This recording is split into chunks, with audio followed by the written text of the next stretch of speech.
होती है, यज्ञ करने से पर्यावरण की शुद्धि होती है। लेकिन यज्ञ करने के लिए विशेष नियम है। उसके लिए ज्योतिष के अनुसार सबसे पहले तो अग्निवास का मुहूर्त देखो, फिर यज्ञ के लिए विभिन्न प्रकार की सामग्री एकत्रित करो, उसके बाद में सामग्री पवित्र है या अपवित्र है इसका ध्यान रखो। इतना सब होने के बाद में भी कुछ यज्ञ ऐसे हैं जिसमें विदुर और विधवा आहुति नहीं दे सकती। यज्ञ के बहुत से नियम है, लेकिन एक यज्ञ ऐसा है जिसको जैसी भी परिस्थिति में हो, स्त्री पुरुष बाल वृद्ध जब जहां चाहे कर सकता है। वह यज्ञ कौन सा है? हरे राम राम राम राम हरे हरे राम राम राम हरे हरे हरे कृष्ण हरे कृष्ण कृष्ण कृष्ण हरे हरे राम राम राम हरे हरे हरे कृष्ण कृष्ण कृष्ण हरे हरे राम राम राम हरे हरे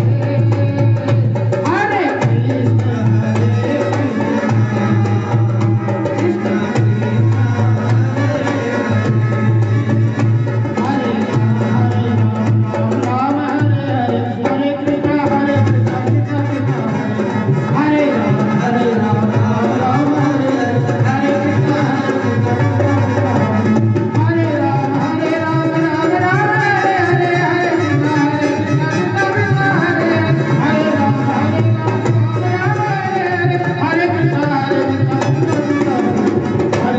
हरे राम राम हरे हरे कृष्ण ये जन्मरूपी यज्ञ ऐसा है, आंखों से भगवान का दर्शन करना, जिह्वा से भगवान का नामोच्चारण करना, कानों से भगवान की कथा का श्रवण करना। ये जब यज्ञ ऐसा है हर व्यक्ति कर सकता है, जब जहां चाहे कर सकता है। देखो भगवान की प्राप्ति, गीता में भगवान क्या कहते हैं? यज्ञानाम जप यज्ञस्मि, यज्ञों में भी मैं श्रेष्ठ जप यज्ञ हूँ। इसलिए जितना हो सके इस भगवान नाम संकीर्तन का, यहाँ तो आप सब जुड़े हुए तो होता ही रहता है।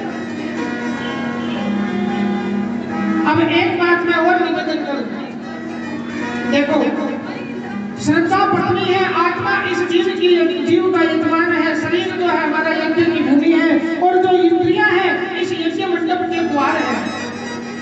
जिस प्रकार से विश्वामित्र जी ने राम और लक्ष्मण जी को अपने यज्ञ मंडप के द्वार पर बैठा दिया, बस उसी प्रकार से हमारे इंद्रियों के द्वार के ऊपर जब आंखों में विकार आने लगे तो भगवान आंख बंद करके भगवान की छवि का चिंतन करो।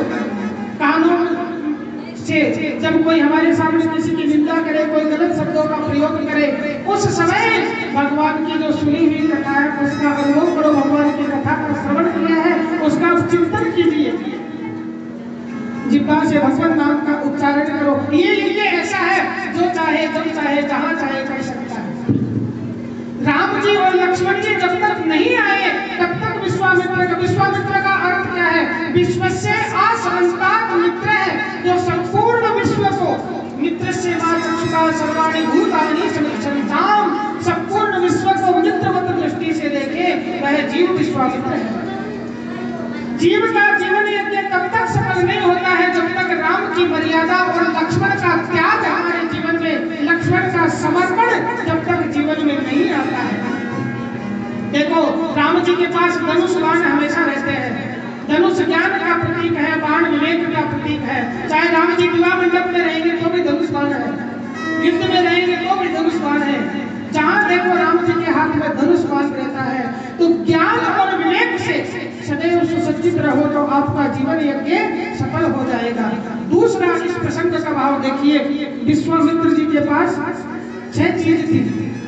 पहली वस्तु, विश्वामित्र जी के पास शस्त्र थे, क्योंकि पूर्वाश्रम में विश्वामित्र जी क्षत्रिय थे, इसलिए विश्वामित्र जी को शस्त्रों का भी ज्ञान था।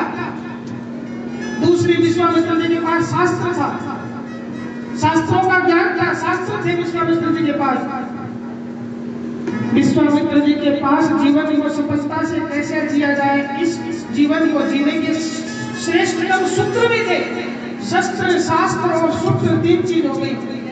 विश्वामित्र जी के पास आत्म कल्याण के मंत्र भी थे, मंत्र दृष्टा थे। गायत्री मंत्र के दृष्टा कहलाते हैं विश्वामित्र जी। तो विश्वामित्र मंत्र दृष्टा भी थे, मंत्र भी थे उनके पास।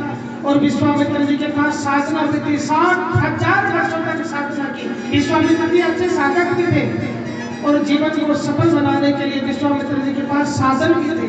तो 6 चीज हो गई, शस्त्र, शास्त्र, सूत्र, मंत्र, साधन और साधना।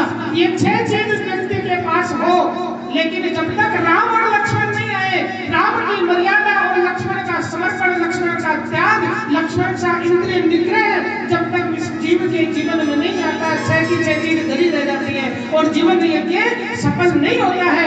यहाँ राम और लक्ष्मण आए हैं और मुनि विश्वामित्र जी के आश्रम में आए। मार्ग में ताड़का नाम की राक्षसी, मुनि विश्वामित्र के आश्रम में आए, मार्ग में ताड़का नाम की राक्षसी मिली। भगवान ने उसका उद्धार किया, भगवान ने उसको सदगति प्रदान की और प्रातः काल विश्वामित्र जी से कहा कि हे मुनिवर, आप यज्ञ कीजिए, हम आपके यज्ञ की रक्षा करेंगे। प्रातः कहा मुनिसन रघुराही, निर्भय यज्ञ करो तुम जाही, होम करने लागे मुनि जारी, आप रहे भक्त की रखवारी। यहाँ पर विश्वामित्र जी यज्ञ करने लगे। मारीच और सुबाहु यज्ञ में बाधा डालने के लिए आए। देखो जैसे ही विश्वामित्र जी के यज्ञ में बाधा डालने के लिए मारीच और सुबाहु आए, सुबाहु ने भगवान के स्वरूप को देखा, कितना दिव्य सुंदर स्वरूप, और देखते ही भूल गया सुबाहु की मैं तो भगवान के युद्ध में, विश्वामित्र के यज्ञ में बाधा डालने के लिए आया। भूल गया सुबाहु। और भगवान के स्वरूप को देखते ही, बोल वृंदावन बिहारी लाल की, भगवान के स्वरूप को देखते ही सुबाहु का स्वभाव बदल गया और यज्ञ में बाधा डालने के लिए आए थे, लेकिन यज्ञ में सहयोग करने की प्रवृत्ति आ गई, सहयोग करने की इच्छा होने लगी। बस यही हमें भी पकड़ना है।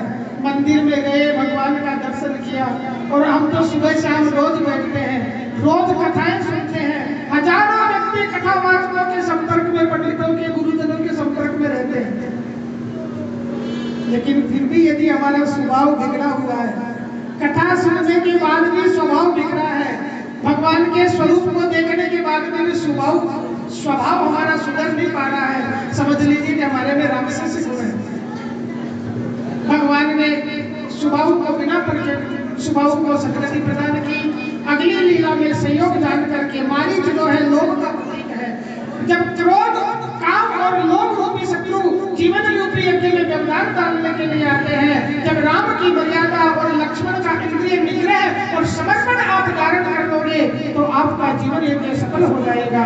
फिर मारीच को अगली लीला में संयोग जान करके भगवान ने उसको एक बिना परखे का बाण चलाया और बिना परखे का बाण चला करके राम जी ने मारीच को लंका की भूमि में भेजा है। इस प्रकार विश्वामित्र जी का यज्ञ सफल हुआ।